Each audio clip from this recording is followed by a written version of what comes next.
कुछ लोग महापुरुषों को जातीय आधार पर बांट करके सनातन की एकता को फिर से खंडित करना चाहते हैं। उनके इन मंसूबों को सफल मत होने देना। मैं पूछना चाहता हूं, महाराणा प्रताप और महाराणा सांगा का बलिदान भारत के लिए हुआ था, सनातन के लिए हुआ। महाराज सूरजमल का पराक्रम, उन्होंने आगरा के लाल किले को अपने कब्जे में लेकर के और भूसा भरवाने का काम कर दिया था कि ये मुगलों की छाती पर ताल उगने का काम महाराज सूरजमल ने इसी आगरा में किया था। बहनों और भाइयों, महाराज सूरजमल भारत की सनातन परंपरा के महापुरुष हैं, महानायक हैं। उनको जातीय दायरे में नहीं बांटा जाना चाहिए। महापुरुषों को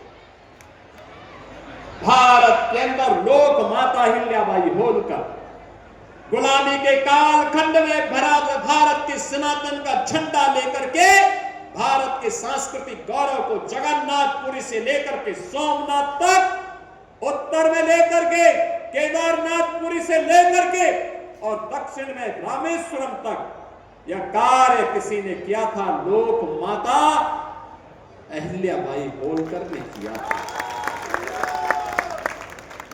इस गौरव को पुनर्स्थापित करने का समय आ गया है और उसी गौरव के साथ आगे बढ़ने की आवश्यकता है।